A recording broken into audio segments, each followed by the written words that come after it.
Kalaulah baginda Nabi alaihissalatu wassalam yang diajar langsung oleh Allah, yang berikan dia ilmu langsung dengan wahyu, tetap tidak bisa diterima oleh semua orang.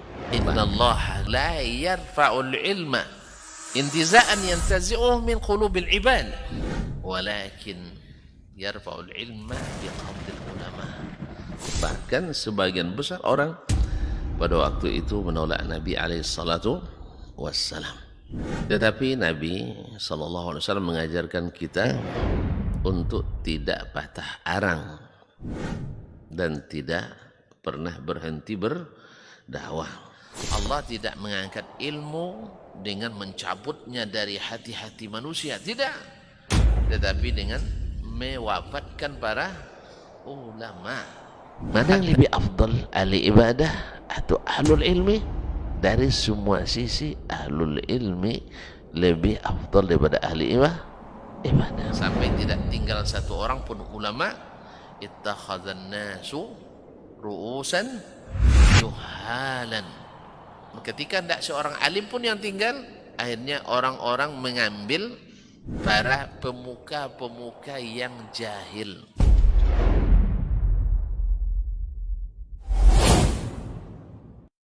Bismillahirrahmanirrahim. Assalamualaikum warahmatullahi wabarakatuh. Alhamdulillahi rabbil alamin, wal aqibatu lil muttaqin, wala udwana illa 'alal zalimin. Asyhadu an la ilaha illallah wahdahu la syarika lah, al malikul haqqul mubin, wa asyhadu anna Muhammadan abduhu wa rasuluhu as-sadiqul amin, sallallahu alaihi wa ala ali baitihi at-tayyibin wa azwaji tahirati ummahatil mu'minin wa ashabil qadatil ghurril mayamin wat tabi'ina lahum bi ihsanin ila yaumiddin, amma ba'd. Fa'usi nafsi wa iyyakum ayyuhal muslimun wa iyyatul muslimat bitaqwallahi azza wa jalla rabbil ardi was samawat fa innahu qad fazal muttaqun. Ya ayyuhalladzina amanu taqullaha haqqa tuqatih wa la tamutunna illa wa antum muslimun. Bapak dan ibu-ibu kaum muslimin dan muslimat, al-hadirin wal hadirat, wal musyahidin wal musyahidat, wal mustami'in wal mustami'at, para jemaah yang hadir di majelis subuh Masjid Zaid bin Thabit radhiyallahu anhu Pekanbaru, ataupun yang menyaksikan di media live streaming dimanapun berada, serta yang mendengarkan melalui 91,1 FM. Alhamdulillah, di subuh ini Allah masih memberi kita bagian untuk menikmati bisa salat subuh berjamaah. Mudah-mudahan Allah berkenan menerima, mengabulkan dan mendengarkan segala permohonan dan pinta, sehingga tak satu pun kita kecuali Allah sampaikan harapan dan cita-cita. Mudah-mudahan salawat dan salam pula menghiasi, memperindah majelis ini kepada Nabi alaihissalatu wassalam. Khususnya hari ini hari kelahirannya, hari meninggal. Yang sahih adalah hari wafatnya Nabi alaihissalatu wassalam. Sedangkan hari lahirnya terjadi khilaf dan riwayat. Yang masyhur dalam sirah memang tanggal 12 Rabi al-Awwal, tetapi secara sanad tidak ada yang pasti, karena memang tidak pernah di tanggal merahkan dulu.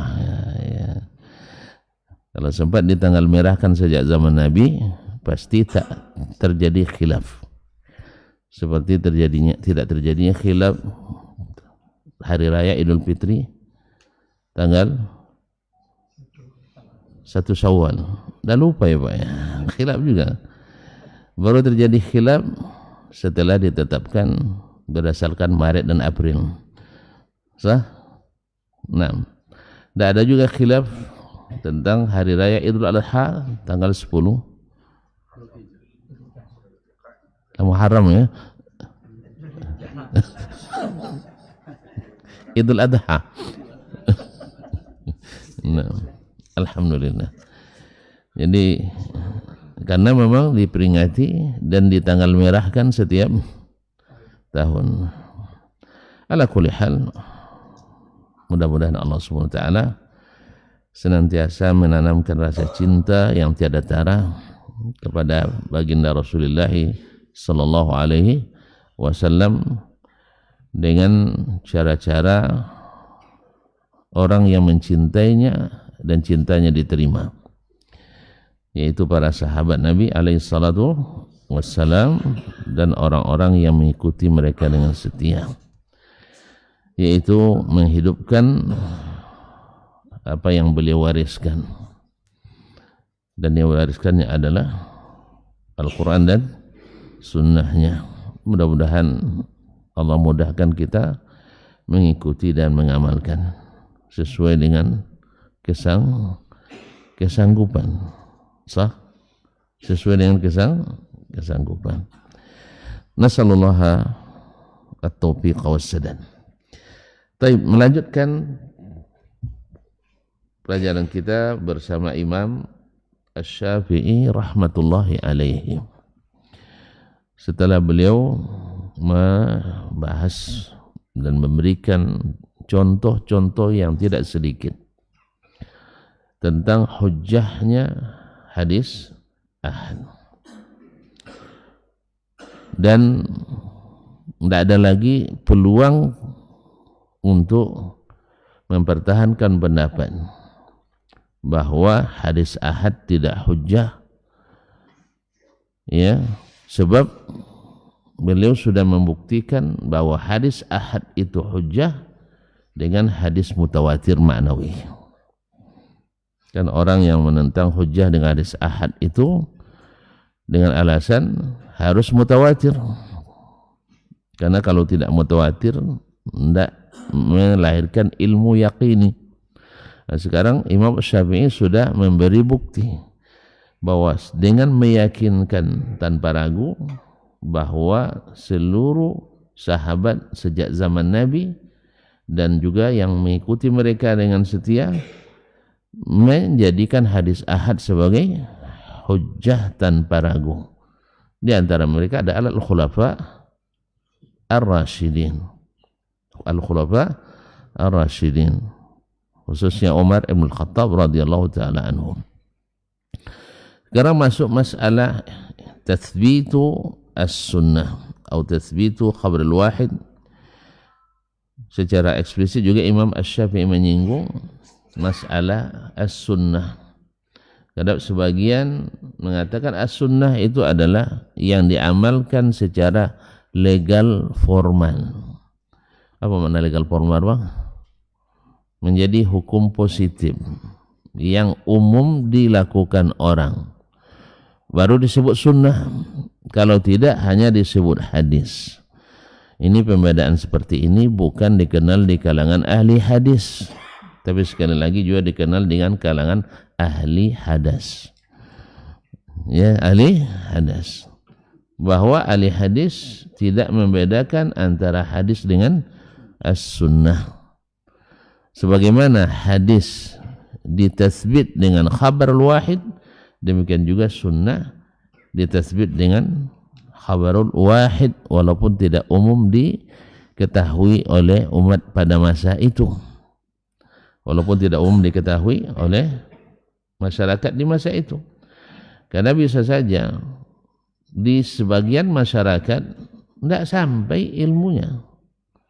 Kan masih ingat tuan-tuan baru tahu bahwa kita nyebutnya celana cingkrang, ya, iya tak? Artinya kain yang tidak menutupi mata kaki. Kapan tuan-tuan baru tahu? Yang paling tua coba angkat tangan. Kapan antum baru tahu itu? Kan baru-baru ini, setelah mengaji sunnah, bukan wirid orang tua-tua. Waktu wirid orang tua-tua dulu ngaji petang kami, tahu wajib petang kaminya, lek tak paham, habis itu makan wak lah, mendoa, itu tak pernah dibahas. Bukan tidak ada, tapi belum umum dilaksanakan. Bahkan mohon maaf, buya kami dulu kalau nampak celana kami di Pondok Cingkrang diburu pakai rotan, ya Bang El ya? Kan ya? Dan korban, saya korbannya. Bukan karena celana cingkrang. Awalnya isbal di tahun pertama, tahun kedua medilui tobyang, kan udah naik badan tuh, tambah tinggi celana. Tahun keempat sudah hampir setengah betis, dianggap sebagai celana preman. Nah, akhirnya dirotan. Tuku selawang donya celana preman. Kenapa masih bisa dipakai? Karena badan kurus, pinggang tak berubah, panjang tambah, isi banyak ya. Jadi kaum muslimin dan muslimat, jadi sekelas Buya Godang tidak tahu itu, zahirnya ya, tidak tahu itu. Apalagi Buya-buya lawan Godang. Wah, Buya Kenyang. Jadi mohon maaf. Jadi bukan mereka tidak berilmu, tapi mungkin ini termasuk yang belum masuk prioritas, belum atau belum sampai ke komunitas, sehingga dianggap sebagai sesuatu pelanggaran. Sama kami dulu, memang laki-laki tidak dibenarkan untuk main waktu kalau main tahu Bang? Tidak tahu kalau main, masih lupa Bang ya. Istirahat, memang tidak boleh berkumpul santriwati dengan santriwan. Betul, bagus sekali. Tapi di lokal, karena memang kekurangan lokal, boleh. Artinya boleh sebelah kanan perempuan, sebelah kiri laki-laki. Tapi salaman itu wajib, apalagi sama buya. Nah, jadi kalau jadi buya, banyaklah megang tangan anak gadis. Sebab itu dianggap sebagai adab syar'i. Ya Bang? Iyalah. Kapan tuan-tuan baru tahu bahwa bersalaman laki-laki perempuan tak boleh? Ya sedang ngaji sunnah juga. Iya kan? Tak tahu kita selama ini. Jadi kaum muslimin dan muslimat dirahmati Allah. Demikian juga dengan solat berjamaah. Salat berjamaah seolah-olah wallahu alam di sebagian pondok waktu itu yang wajib itu hanya salat maghrib.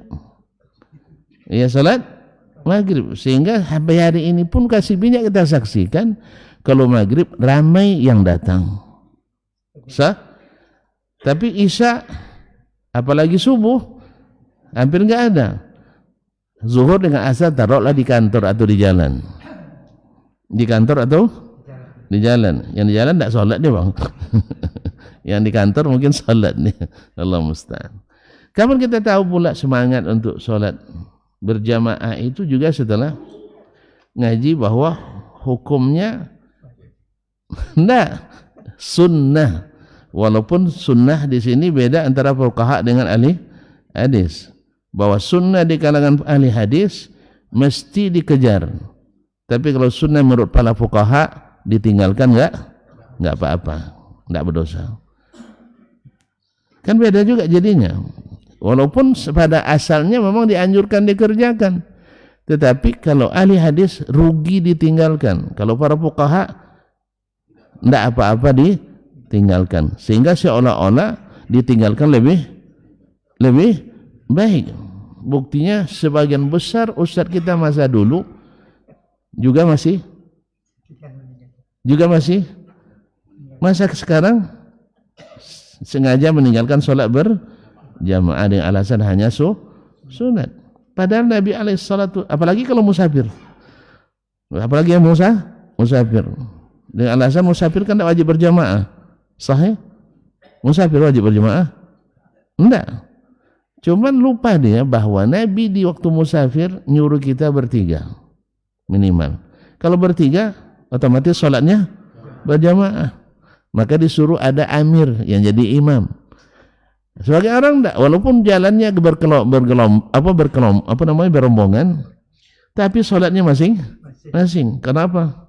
Karena cuma sunat, ditinggalkan enggak apa-apa. Padahal amir harus mengumpulkan orang itu. Sholat kita bareng semuanya. Karena rugi besar. 2.700% tambahan nilainya. Masa kita hanya karena menunggu kawan yang terlambat 5 menit, 3 menit, paling lama juga 20 menit, karena antrian di WC umum kan, iya 20 menit, salatnya kan cuma 2 menit, cuma kan 2 rakaat. Sah? Zuhur 2 rakaat, 2 menit. Asar 2 rakaat, 1 menit setengah. Nah, iya tunggu aja dulu kawan tuh. Tapi banyak di antara kawan-kawan kita, karena hukumnya cuma sunat, sehingga tidak apa-apa ditinggalkan. Mana Buya tadi? Dah doa dulu salat. Jemaah tadi? Tidak, sendiri katanya. Sendiri, Buya. Jadi bukan, kita tidak mengatakan dia berdosa. Kan sudah sepakat kita mengatakan, yang sunat tidak berdosa meninggal. Itu tidak ada khilaf di antara para ulama itu. Cuman masalahnya, sengaja meninggalkan yang sunat, bukan terpuji, tapi tidak teruji. Ya, tidak teruji, termasuk orang yang tidak penyabar. Termasuk yang tidak penyabar, maka meninggalkan sunat dengan sengaja itu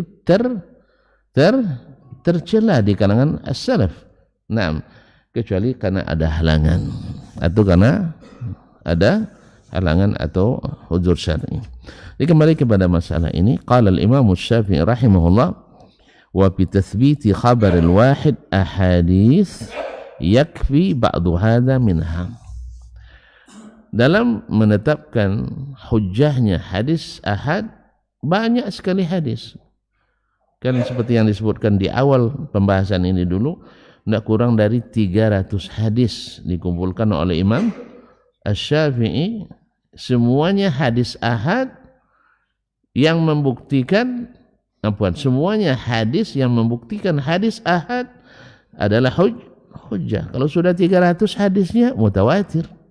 Kalau sudah 300 hadis yang semakna dengannya, berarti hadisnya mutawatir. Wajib bagi orang yang mengatakan hadis mutawatir hujjah menerima hadis ahad. Sebab mutawatir hadis ahad, mutawatir hadisnya bahwa hadis ahad dijadikan hujjah sejak zaman Nabi sampai hari ini, sampai hari kiamat. Masya Allah, jazakallahu khair. Nah, wa yakfi ba'du hadza minha. Sebagian yang sudah kita sebut ini saya rasa sudah cukup, kata Imam Asy-Syafi'i, lebih dari 20 ya. Nah, walam yazal sabilu salafina wal quruni ba'dahum ila man syahadna hadhihi sabil. Dan inilah jalan yang ditempuh oleh salaf kita. Di sini juga Imam Asy-Syafi'i rahimahullah mengingatkan kita untuk mengikuti as-salafus salih. Beginilah jalan yang ditempuh oleh as-salaf selamanya. Tidak ada khilaf di antara mereka. Tidak ada khilaf di antara mereka bahwa hadis ahad adalah hujjah. Wal quruni ba'dahum, dan beberapa kurun setelah mereka. Generasi sahabat qarn, tabi'in satu kurun, tabi'in satu kurun. Imam Syafi'i masuk ke tabaul atba, kurun yang keempat, artinya dari generasi. Abadnya abad ketiga, karena beliau hidup lahir tahun 150, abad kedua maksud saya, dan wafat di awal abad ketiga, yaitu 204. Tapi kalau dari sisi guru-gurunya, dia masuk tabaul atba, sahabat, tabi'in, tabi'ut tabi'in, tabaul atba. Nah, sebab dia kalau misalnya dia dari Imam Malik itu tabi'ut tabi'in, tabi'ut tabi'in. dari sisi kalau di sanad nazil sedikit jadi tabaul atba, tergantung sanad, tapi dia masuk pada tabi'ut tabi'in sebab dia meriwayatkan dari tabi'in, misalnya dari Nafi', dari Al-A'raj dan Sulaiman ibn Yasar dan lain-lainnya. Beliau meriwayatkan dari tabi'in, maka dia disebut tabi'ut tabi'in. Sedangkan Imam Asy-Syafi'i rahimahullah riwayatnya paling tinggi adalah dari tabi'it tabi'in, maka dia masuk kepada qarn yang keempat dari sisi generasi keempat dari sisi ini. Tapi sebagian orang memasukkannya dalam generasi ketiga, masuk khairul qurun. Ala kulli hal, beliau mengatakan as-salaf beginilah mengamalkan. Naam, sampai hari ini wa ba'dahum ila man syahadna, sampai kepada generasi yang kami bertemu dengannya, generasi yang kami saksikan. Dia lihat gurunya Imam Malik juga seperti itu, dilihatnya gurunya Sufyan bin Uyainah juga sama, dilihatnya gurunya Abdurrahman ibn Mahdi juga seperti itu, lihatnya gurunya Waqi' bin Jarrah Ar-Ru'asi sama, dilihat gurunya Khalid ibn Muslim Az-Zinji sama, dan lain-lainnya. Dari semua guru-guru yang hebat yang dia lihat, sampai kepada murid yang merangkap gurunya juga, Ahmad bin Hanbal, Ishaq bin Rahuya, ulama-ulama besar yang bertemu dengannya semuanya adalah menggunakan hadis ahad tanpa ada khilaf di antara mereka. Lalu datang orang-orang yang menyia-nyiakan salat, orang-orang yang mendahulukan hawa lalu dan pikiran, sehingga mengatakan hadis ahad tidak digunakan sebagai hujjah, maka perkataan mereka khilaful ijma', maka seluruh pendapat, seluruh perkataan yang menyalahi ijma' maka tidak dianggap kecuali sebagai jalan dan pendapat yang sesat, yang sesat. Sesat enggak? Menyalahi ijma' sesat enggak? Kau tahu apa? Waliyahzaril ladzina yukhalifuna an amrihi an tusibahum fitnah aw yusibahum adzabun alim. Wa may yushaqiqir rasula min ba'di ma tabayyana lahul huda wa yattabi' ghaira sabilil mu'minin. Barang siapa yang menyalahi Rasul, membantah Rasul sallallahu alaihi wasallam setelah nyata baginya al-huda, nyata berarti sampai kepadanya hujjah. Al-huda itu adalah al-ilmu yang datang dari Nabi sallallahu alaihi wasallam. Karena Nabi diutus Allah membawa al-huda wa dinil haq. Al-huda al-ilmu nafi' wa dinul haq al-amalus salih.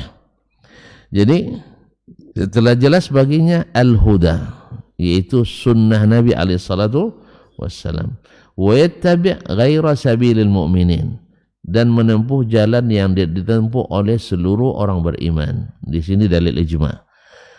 Orang mukminin semuanya memakai hadis ahad sebagai hujjah. Lalu dia menempuh jalan selain itu, tidak hujjah. Kenapa? Ya menurut saya tidak hujjah. Tidak ada orang beriman sebelumnya yang menolak hadis ahad sebagai hujjah. Tiba-tiba dia datang menolak hadis itu sebagai hujjah. Alasannya apa?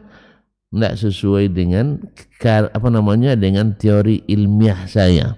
Simpan aja lah teori ilmiah antum, metode ilmiah antum tuh. Memang para sahabat tidak punya metode ilmiah, tabi'in tidak punya metode ilmiah.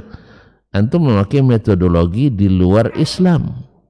Ya, di luar Islam. Kalau mereka memakai metodologi Islam, dan sudah terbukti yang memakai teori di luar teori Islam selalu berada di pihak yang salah.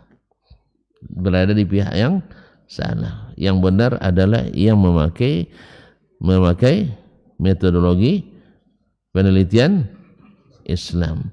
Gimana tidak? Karena ayat dan hadis itu datang dari yang maha teliti.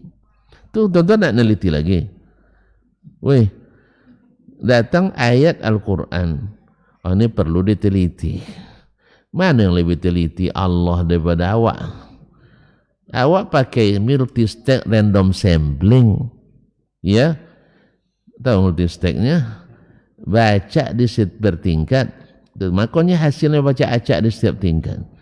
Kan dari penelitian kita pakai survei untuk mengetahui selera 5 juta orang, ambil 500 orang sampel, diacak-acak, maka hasilnya baca acak. Iya enggak? Sudah berapa produk hukum yang kita buat, ya berapa ratusan triliun yang kita gunakan untuk membahas, ujung-ujungnya kono demo juga, ujung-ujungnya merusak ekonomi juga, ujung-ujungnya menyuburkan korupsi juga, enggak. Kau nak demo pula nampak? Enggak, kan menyebut kenyataan. Saya nak ajak tonton demo, tidak. Kenyataannya seperti itu. Enggak menyukseskan pembangunan. Sudah 80 tahun kita merdeka, semakin berat beban bangsa kita. Iya enggak? Sudah berapa kali demo dari revolusi sampai reformasi, ini apalagi namanya nanti? Enggak. Sebab apa? Semuanya hasil penelitian manusia. Yang namanya penelitian manusia tak seteliti, tidak seteliti,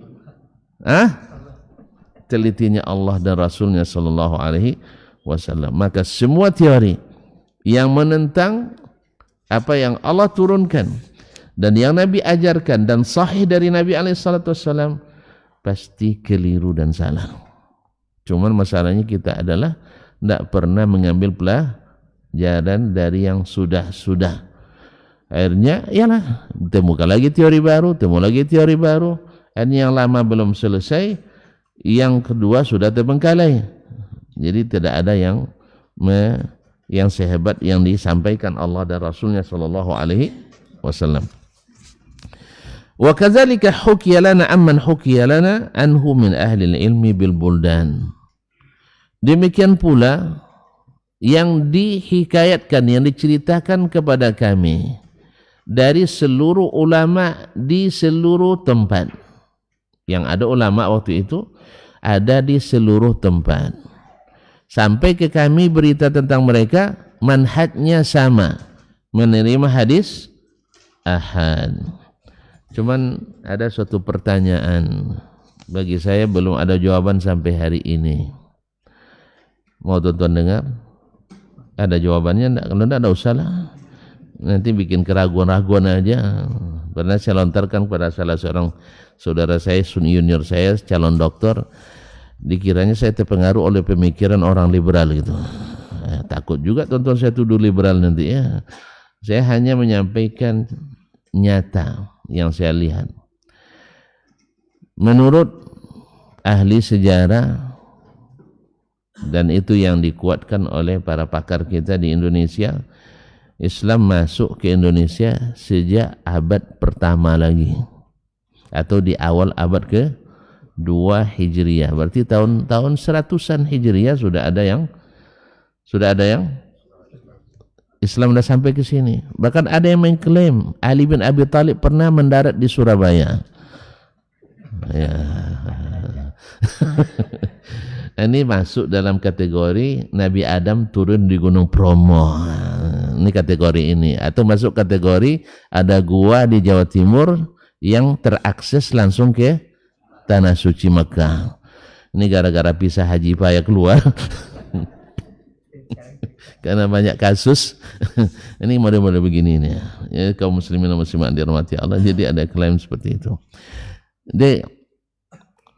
Jadi masuk di anggaplah abad ke-2 Hijriah, atau menurut versi sejarah ada dua mazhab India dengan mazhabnya Makkah ini yang dikuatkan, yaitu abad ke-2.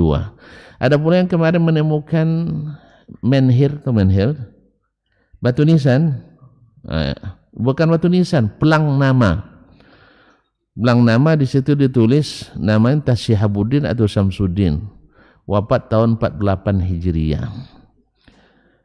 Nah, maka orang yang menemukan ini kuburan sahabat ini, kan namanya Pokoknya ada din-dinnya, Syamsuddin atau Sirajuddin, saya lupa nama. Yang jelas ada dinnya. Dikira itu adalah sahabat yang wafat di Indo. Ya, si arkeolog kan main kira-kira juga banyak. Dengan dasar ilmu mereka, tapi ilmu mereka dasarnya diperkirakan kan, yang diperkirakan umurnya 50 juta tahun kan. Iya. Ya kita anggapkan aja lah, karena kita tidak punya bukti yang membantah, iya, keahlian mereka. Cuman kalau ini gampang dibantah. Kenapa? Nama sahabat itu rata-rata tertulis dalam kitab-kitab. Kemudian nama yang pakai din, Nuruddin, Samsuddin, Muhyiddin, itu tidak dikenal di kalangan sahabat. Itu baru ada pertama itu ada di Syam di abad pertengahan, tahun-tahun 700-an, 800-an Hijriyah. Di situ mulai masyhur nama-nama Syamsuddin, Fadluddin, Syiabuddin, Sirajuddin, apalagi Tajuddin dan sebagainya. Itu bukan nama, gelar. Mahyudin tidak ada orang. Mahyudin tidak ada, hanya ada di Indonesia. Hanya ada di Indonesia. Ini mohon maaf ya, kita kepada para leluhur. Ya, mohon maaf kepada para ulama kita, para leluhur, mungkin beliau-beliau salah baca. Wallahu alam. Sebab ya ini mungkin karena kejahilan saya. Kalau ada yang nanti tolong diperbaiki ya. Tidak ada Mahyuddin dalam bahasa Arab. Yang ada adalah Muhyiddin. Muhyiddin. Ya, sampai hari ini saya masih yakin bahwa itu salah. Tapi kalau tuan-tuan masih bisa benarkan, ternyata Ustaz Dasman tidak pandai bahasa Arab, siap salah. Siap salah, tidak ada masalah. Nah, ini masalah kecil kan. Tapi menurut saya itu adalah kesalahan baca daripada ulama kita dulu. Kan yang baca kan ulama juga. Nah, salah baca. Tapi kalau ternyata saya yang salah, nanti saya siap salah. Tapi sampai hari ini saya tidak menemukan dalam kosakata Arab Mahyuddin. Yang ada adalah Muhyiddin. Dan memang para ulama dulu bukan Mahyuddin tapi Muhyiddin. Jadi mungkin salah baca. Sama ketika kami guru di pondok dulu, Ad-Dainuri itu umum di seluruh Indonesia tuh, sampai ke Nusantara semuanya. Baru saya tahu setelah ke Arab dan baca Dhabit atau kitab-kitab Ansab atau kitab-kitab Buldan, ternyata yang benar adalah Ad-Dinawari. Ad-Dinawari, nisbat kepada suatu tempat di Irak sana. Jadi bukan Ad-Dainuri. Nah, sampai karena dimakan rayap seperti titik di atasnya, jadi Zainuri. Nah, sehingga banyak pula bapak-bapak kita namanya Zainuri. Banyak ya. Sebenarnya dari Dinawari menjadi Dainuri, akhirnya ada titik yang tidak sengaja jadinya Zainuri. Nah, jadi Allah musta'an. Jadi kalau seandainya sempat bahwa ulama salah itu memang nyata. Makanya ulama siap aja salah, tidak ada masalah. Apalagi ustaz-ustaz kayak kita ini, siap salah, tidak ada masalah. Tapi dengan ilmu, bukan hanya dengan celaan, tidak paham, tidak ngerti, bodoh, bongak. Itu komentar orang bongak juga biasanya itu. Allah musta'an. Jadi kalau sempurna ilmunya, tidak ada masalah.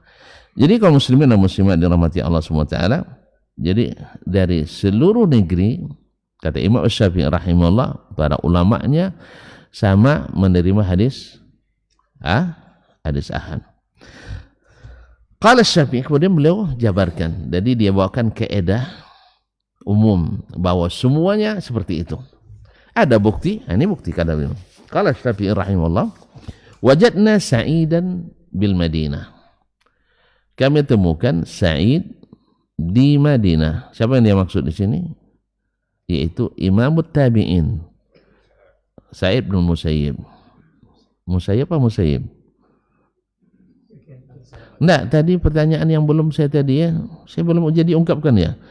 Yaitu masuk Islam ke Indonesia. Kan ini Imam Syafi'i menghikayatkan dari ulama-ulama seluruh negeri Islam. Tentu seluruh negeri Islam maksudnya. Ya, bahwa semua mereka sepakat hadis ahad itu dijadikan atau diterima sebagai hujjah. Pertanyaan saya, setiap negeri Islam yang dimasuki oleh Islam dari awal-awal lagi sudah lahir para ulama-ulama besar. Lahir ulama-ulama besar.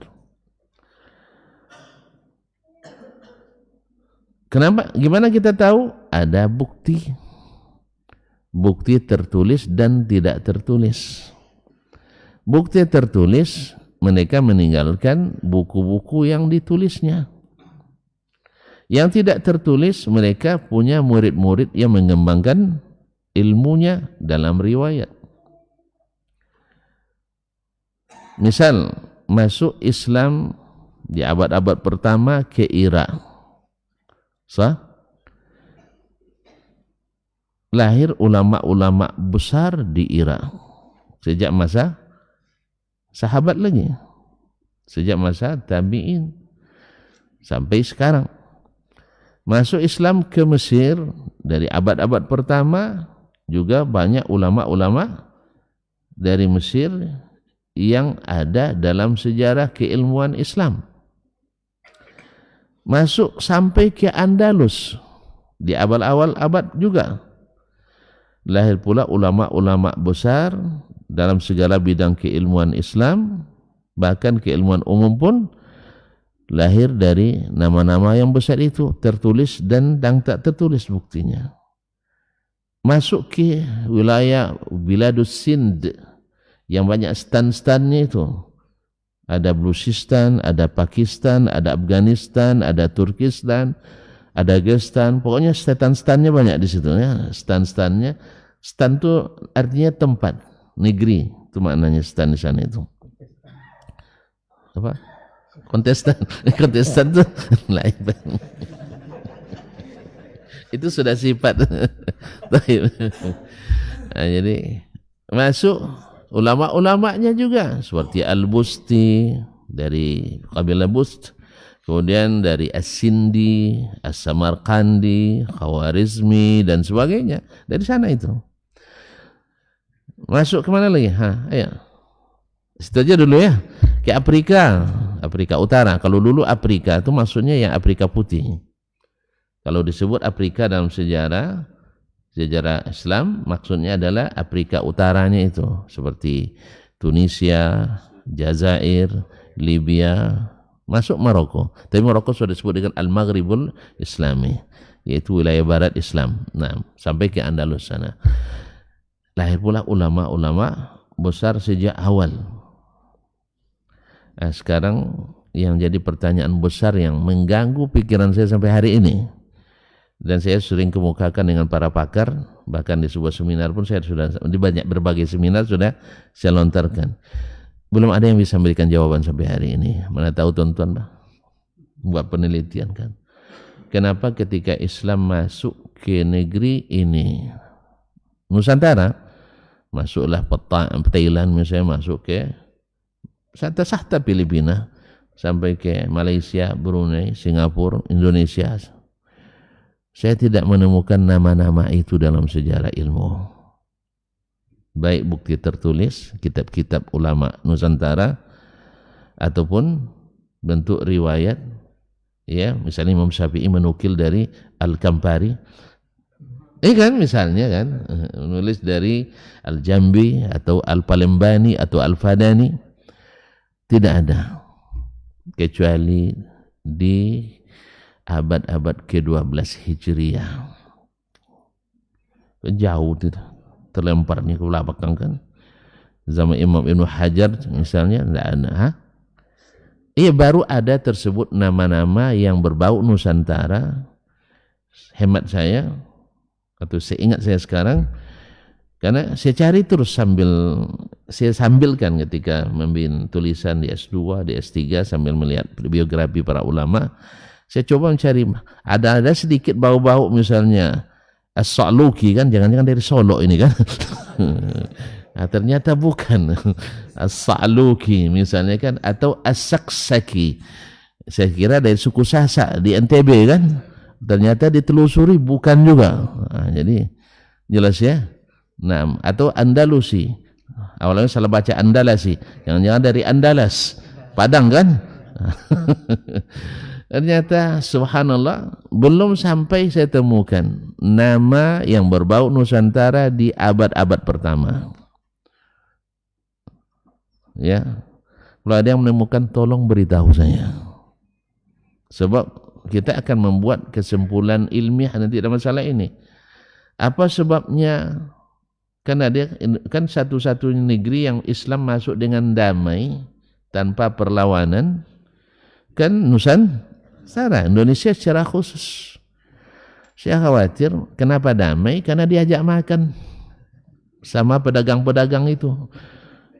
Jadi lewat kenduri.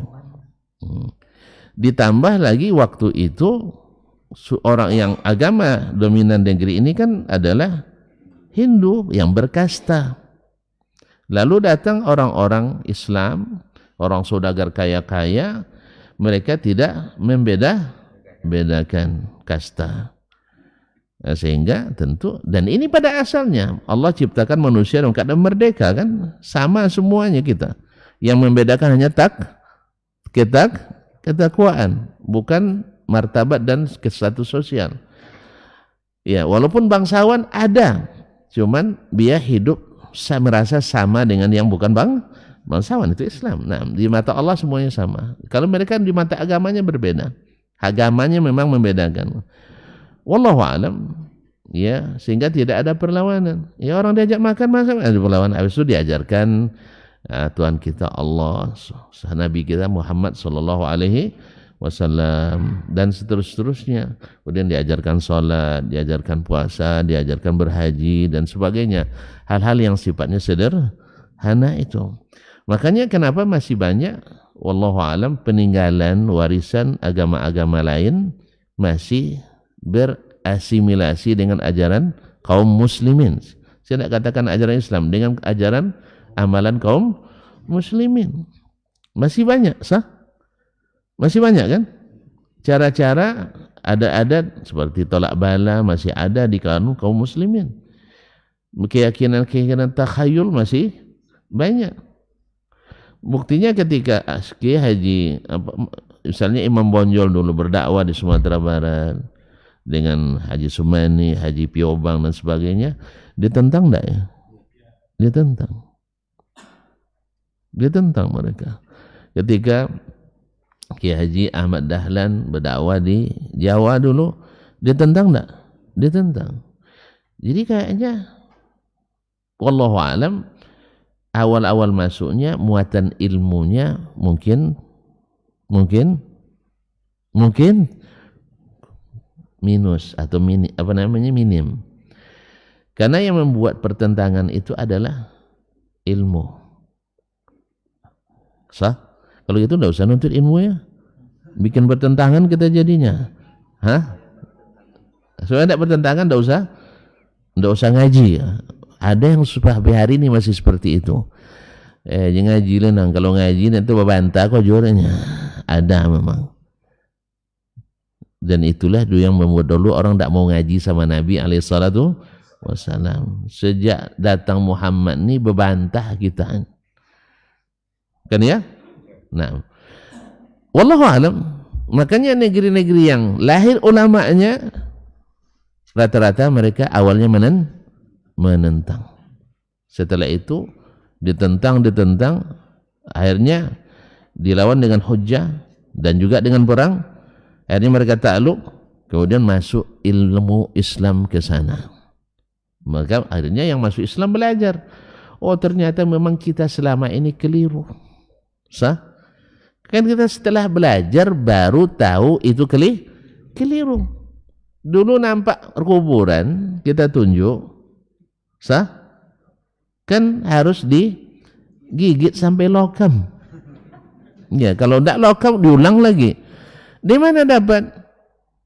Dari ajaran agama lain atau animisme yang dulu dianut oleh nenek moyang kita. Kapan tahu itu? Setelah kita belajar ilmu. Nah, awalnya ini ketika dirubah banyak juga yang menolak. Banyak yang menolak. Kemudian menyebar-nyebar ngantar-ngantar bunga ke kuburan. Dari mana dapat?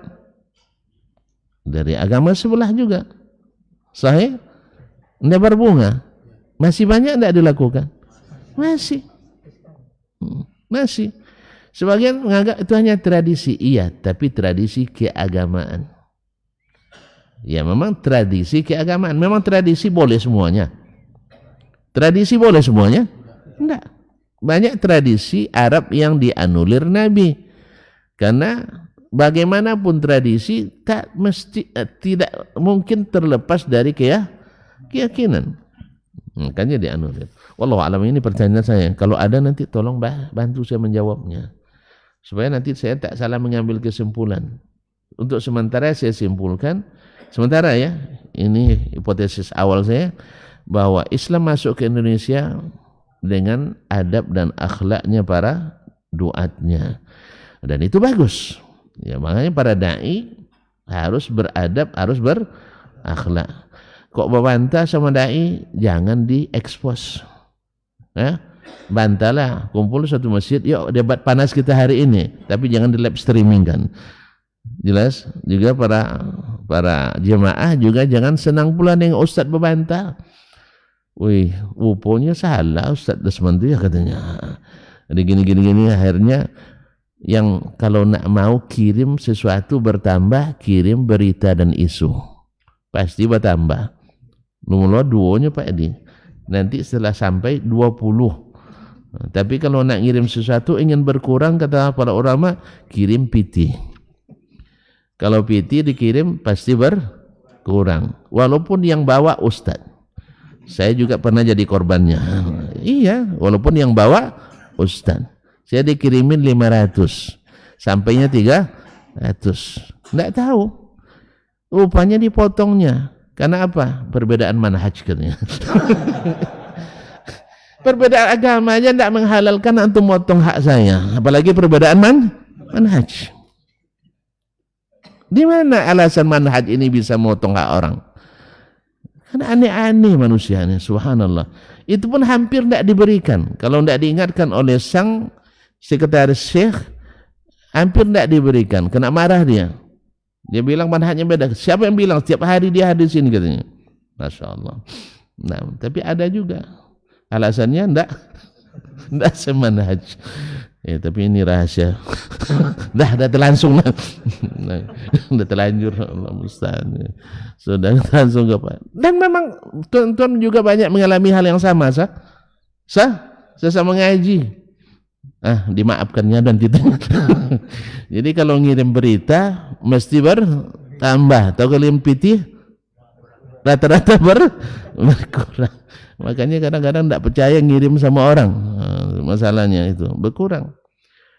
Iya. Mohon maaf. Iyalah. Nanti banyak dibuka lagi nanti yang lain. Nah, kadang-kadang untuk kita sudah disiapkan tuh orang tuh pokoknya ada terus. Ternyata setahun lebih tak sampai. Yang patah, yang tak nyampaikan, ya Ustaz. Allah musta'an. Entah apa pula alasannya. Ya, mungkin alasannya Ustaz Asman tidak butuh ya. Tidak butuh. Makanya kalau cari alasan banyak alasannya. Nah, makanya kalau PT titip sama orang, awak kadang-kadang nanya segan. Tidak ditanya, tekonang tahu. Iya pasalnya. Yang satu mengira awak dah terima. Kan malu juga kita. Awak dianggap sudah menerima. Ternyata enggak sampai 1,5 tahun. Ya biarlah. Berarti enggak. Biarin aja lah ya. Nah, hampir lupa saya, tapi gara-gara ini ingat lagi. Nah, jadi kaum muslimin dan muslimat dirahmati Allah. Itu kesimpulan asal ya, awal ya. Kalau ada nanti tuan-tuan temukan, alhamdulillah, saya sangat bersyukur. Ya, makanya wajarlah tanpa perlawanan.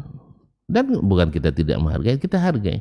Karena kalau bukan mereka dulu mendakwakan, entah kapan pula sampainya. Sahih? Nah, maksud saya adalah berarti kalau seandainya kita hari ini ditentang, itu maksud saya, ditentang karena memang kita mulai memasukkan muatan ilmu. Kalau hanya sekadar muatan mengiyakan apa yang ada, melegitimasi tradisi yang sudah jadi membudaya, maka tantangan tidak ada. Tapi ketika kita sampaikan dengan ilmu, ya ini dari Nabi, ini dari sahabat, maka akan banyak yang mendebat, bahkan menghujat, kadang-kadang juga menghambat. Nah, sahih? Kapan baru? Karena itu. Kalau dulu ketika wirid petang kami itu hanya baca tahlilan, baca yasinan, rata-rata tidak ada banyak nu bantar. Sahih? Banyak bantah? Tidak. Kan ngaji bersama, habis itu makan bersama. Mana bantah kita? Tapi sekarang ketika kita sebutkan ini sunnah, ini bid'ah. Tentu kalau bid'ah kan tahu mereka. Kullu bid'atin dalalah. Hanya orang-orang yang tongko aja yang bilang laisa kullu bid'atin dalalah. Di hati nuraninya mengiyakan semua bid'ah itu sesat. Cuman kepentingan mengharuskan menhasanakan bid'ah supaya orang jangan marah. Jadi orang marah, tidak marah, tapi Allah dan Rasul marah. Karena agama sudah disempurnakan. Maka jangan bikin bid'ah. Akhirnya dibuatlah bid'ah hasanah. Ada orang zikir salah zikir. Akhirnya jadi gila. Nah, supaya tidak disalahkan zikir itu, disebut ini wali majzub. Dibuat pula solusi. Mana ada orang gila galarara zikir sejak zaman Nabi. Ini 124.000 Nabi, tidak ada yang sampai gila gara-gara zikir. Oh, ada hadisnya Ustaz. Ya, orang itu sangat sampai berzikir sampai orang lain bilang dia seperti orang gila. Kan orang yang bilang seperti orang gila, bukan gila beneran. Paham tak? Tambah lagi hadisnya hadis mungkar, tidak sahih hadis doang. Nah, cuma kalau sahih tidak mungkin itu maknanya. Ya, tidak ada orang sahabat tuh ahli zikir semua, tidak ada yang sampai gila. Ya, maksudnya kalau benar hadis tapi hadisnya tidak sahih, dhaifun jiddan. Ya, kalau seandainya benar dia hadis itu, maksudnya dia sering menggerak-gerakkan mulut sendiri seperti bicara sendiri. Wong bercito sendiri cenderung apa? Dianggap orang cito soalnya gila kan tuh. Jadi itu yang dimaksud. Bukan benar-benar gila. Kalau lagi gila berarti zikir ilegal. Cinta yang bikin gila, cinta ilegal. Dah, catat tuh. Tidak ada cinta resmi yang bikin gila. Tidak ada cinta yang sah bikin gila. Semua cinta yang bikin gila, cinta yang tertolak. Bila cinta ditolak, kalau udah dukun masuk setan lagi. Makanya banyak yang gila gara-gara cinta ilegal. Talak 3 jatuh, sayang pun tiba. Itu gila jando. Kan tak juga kau. Boleh mikirkan janda kita lagi? Weh, setelah habis iddah aja pikir-pikir dulu. Membuat gila kita. Makanya jangan sembarang jatuhkan talak. Nah, Pak, ini salah saya juga, Pak. Tapi Bapak suka. Itu masalahnya. Ya, jadi kesalahan yang disukai banyak keluar dari tema. Sahih? Ya, cukuplah sampai situ dulu. Nah, besok kita sampaikan. Tapi yang jelas passwordnya hari ini, bahwasanya sunnah itu tidak mesti sesuatu yang umum dilakukan.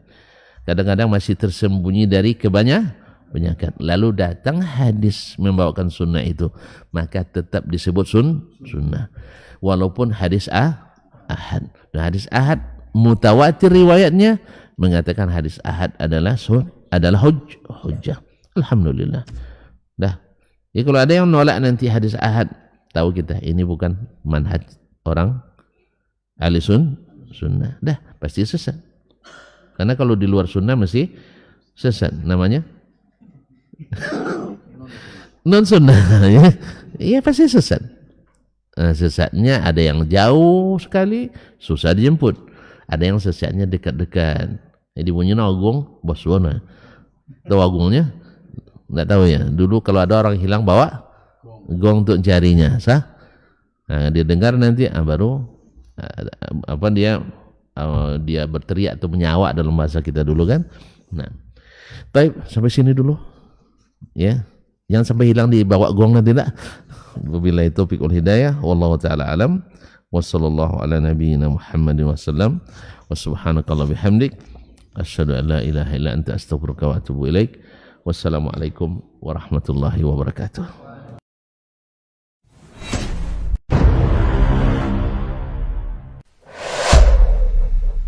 Dunia dan seisinya ini bagi Allah tak sama nilainya dengan sebelah sayap lalat. Barang siapa yang beramal untuk akhiratnya, Allah akan cukupkan baginya urusan dunia. Sayati zamanun 'alan nasi as-sabiru fihim qalqabit al-jamarah. Akan ada satu masa di akhir zaman yang berpegang teguh dengan agamanya seperti orang yang sedang memegang bara